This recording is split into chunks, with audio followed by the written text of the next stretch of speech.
Okay, guys, this is problem number 5, most significant challenge to your academics. Without further ado, let's go ahead and dive right in. Describe the most significant challenge you have faced and the steps you've taken to overcome this challenge. How has this challenge affected your academic achievement? Things to consider. A challenge could be personal or something you faced in your community or school. Why was the challenge significant to you? This is a good opportunity to talk about any obstacles you've faced and what you've learned from the experience. Did you have support from someone else or did you handle it alone? If you're currently working your way through a challenge, what are you doing now? And does that affect different aspects of your life? For example, ask yourself, how has my life changed at home, at my school, with my friends, or with my family?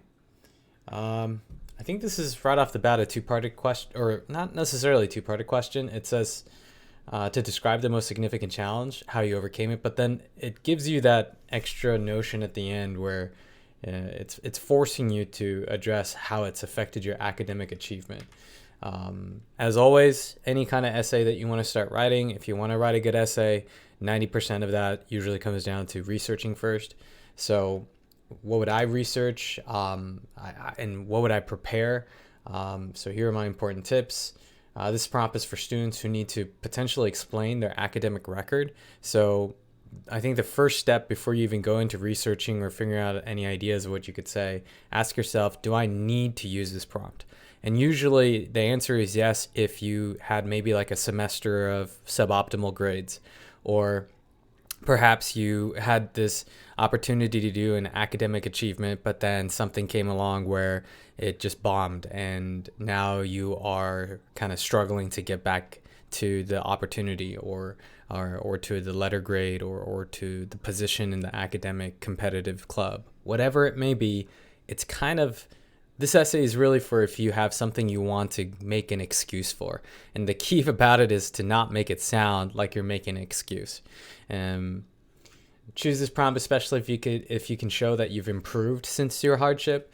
Don't complain or whine. So it's really key. This sucked for me, or this happened to me, versus when this happened, I had to shift gears. I had to start really going out of my comfort zone and learning new skills.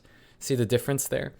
End with how the hardship helped you to grow. Introspection, as always. What skills did you develop through the process? What values did you learn or reinforce? What deeper understandings do you now carry as a result?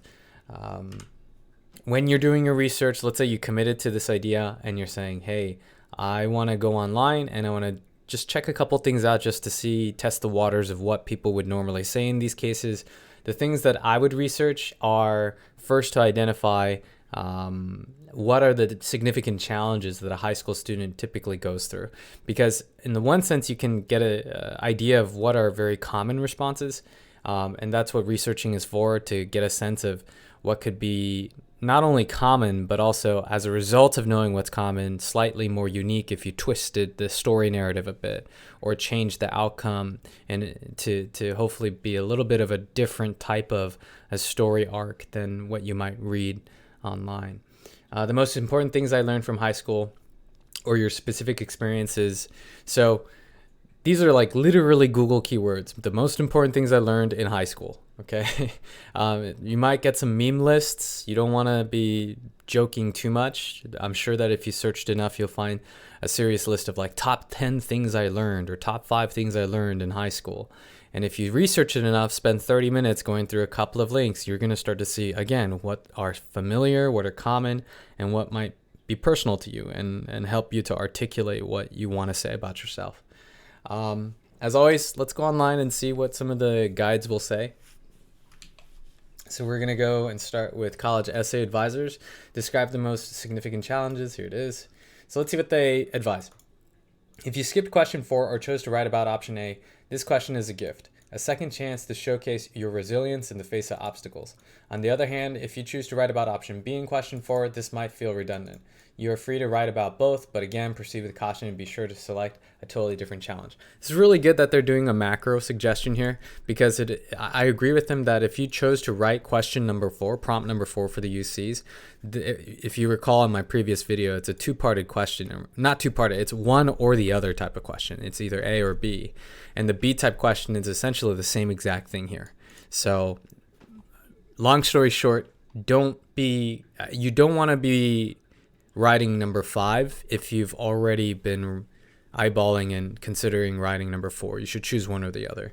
You don't want it to overlap. We've said it before and we'll say it again. Questions that ask you to describe a struggle or failure are really probing for stories about success. What proactive steps did you take to address the problem at hand? Even if your solution didn't work out perfectly, what did you learn? Ooh, I like how they added that. Too many times I think a student will want to create the perfect solution. This was a big problem, but then everything became hunky-dory and happy, and it was 100% success. When those stories come out, I'm not saying that they're always bad or wrong. It's just, I don't know. I think a humbling and more mature response from a student that I tend to read are ones where they got, 90% of it fixed and that there's still 10% more to go. And it's that 10% that drives them to keep wanting to get better or learn new skills or grow in certain ways. So I like how they indicated, or they emphasize this part right here, that you're not necessarily looking for a perfect solution to your problems. In facing this challenge, did you discover a courageous, creative, or hardworking side of yourself? Did you learn something valuable about yourself or others? These are great questions to reflect on. I think College Essay Advisors has really been hitting it over this video series as I'm going from prompt to prompt, at least to prompt 4. This would be my first go-to site if I'm trying to figure out a sense of what I want to say. So love these questions. Highlight the upside. How did the challenge shape who you are today? And how would the skills that you gained dealing with this challenge help you in college and beyond? Fantastic. I want to emphasize that it is, again, asking very directly to discuss your academic achievement. So you want to talk about how you turned things around or began to really become more, recognized, or you started to do more tangible work towards an academic direction. That's the one extra thing I would want to add. So for example, maybe you say that you had a hardship because you couldn't attend robotics club. So what you are doing instead now is because it affected your ability to take math and let's say pre-physics courses, you learned how to be more resourceful by using UC Scout and using your summertime and your weekends to pick up coursework and complete the courses when your high school wouldn't allow you to. Something like that could work. Let's see what the others say here. So this is College Vine. The word challenge is extremely broad in scope and can range from financial hardships to familial circumstances to personal illness to learning disabilities. This prompt asks you to connect this obstacle with your academic situation, so it should have an impact on your performance in school. Exactly. This is exactly what I meant. Academic achievement stretches far beyond grades and on exams. It could mean your intellectual goals or your struggle to balance homework with your part-time job and perhaps a straining relationship with peers and teachers due to such time constraints. As a result, think of the challenge first before deliberating whether it could be linked to something academic related. This is excellent advice. This is excellent advice. Guys, don't write this essay until you have understood this advice and applied this advice. Make sure to talk about what you learned from the challenge, detailing growth and maturity along the way. You may not have risen above the challenge yet. So again, you're not a 100% completion, right? You're still on the way there. So both of these guides so far online have been giving that advice. I agree with that. I'm glad that they both are. It may have been defeated or maybe conquering it right now. In all cases, development must exist, so be sure to document them. What has become different because of this challenge? Here are some examples, and you guys could spend the time to read through. Okay, College Vine, A+. I think this was awesome initial advice. Make sure, if you guys are struggling with prompt number 5, read through College Vine's quick little write-up and read through some of these examples. I think it's going to be really helpful. Let's check out this last one here. This is PrepScholar. It's time to draw back the curtains and expand our field of vision. Dude, PrepScholar, whoever's writing this stuff is so theatrical. Oh my goodness. Because this is going to be a 2-part story of overcoming adversity against all or some odds. So at least they're including also some of the odds. You still overcome some.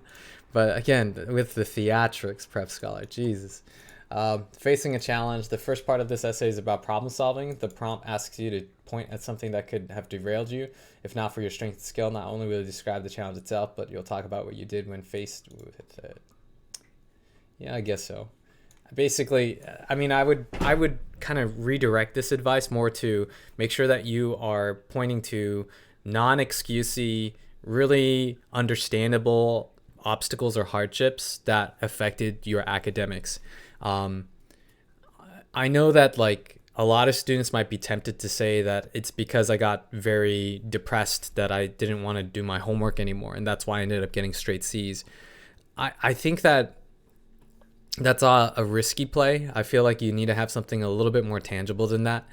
Um, Obviously, if it's financial hardships and like family issues, then you don't have to be, you know, like you don't have to go too into detail about your private life and the issues. But at the same time, if you're telling me that you got bad grades, remember that a lot of students say they got bad grades and make excuses.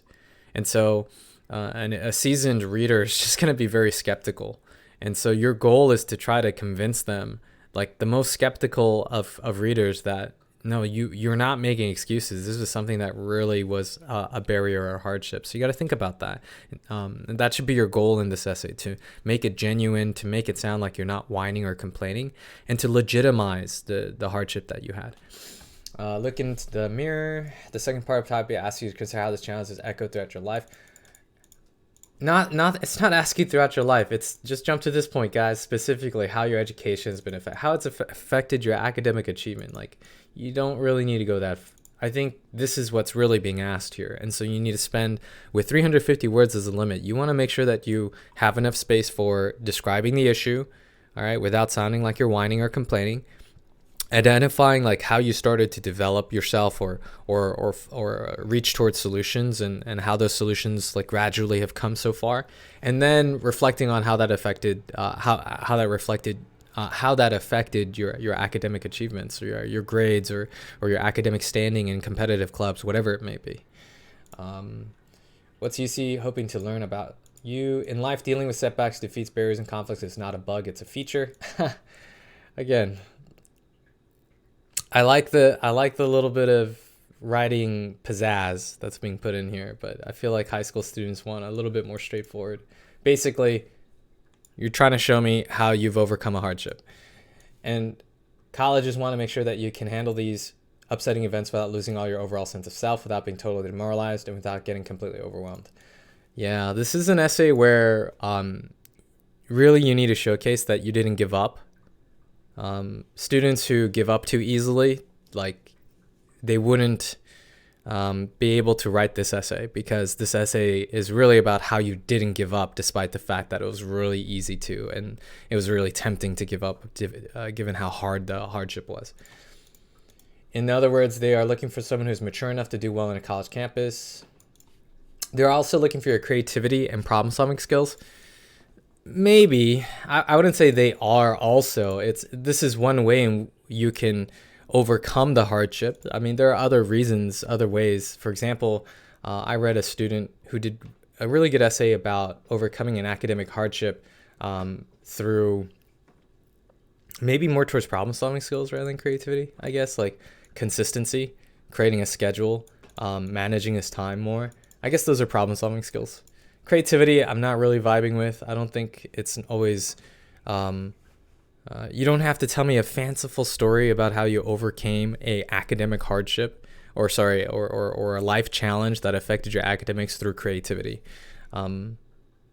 Sometimes it's just the good old hard grind and fundamentals. I'd save your creativity towards maybe problem number 2. Are you good at tackling something that needs to be fixed? Can you keep a cool head in a crisis? Do you look for solutions outside the box? These are all markers of a successful student, so it's not surprising that admission people want to demonstrate these qualities. I think overall the goal of this prompt, guys, again, back to the prompt itself, it's really, do you have bad grades that you want to explain? Do you have like an academic boo-boo, a mistake in your academic reputation or your profile that you want to bring to the forefront and address? This is the essay for that. It's not so much about creativity. It's not so much about problem solving, though those can play a role in how you overcame it. I think at the end of the day, you should be looking at this question if you have like a semester of really poor grades and you somehow can give a good legitimate excuse for it. Okay, guys? All right. Hope that was helpful. I was trying to go for a problem number 6 today, but I think I'm gonna have to put that on hold for now. I'll try to upload that next and try to get through to 7 and 8 to complete the UC prompt series, hopefully by mid-January. All right, see you guys around.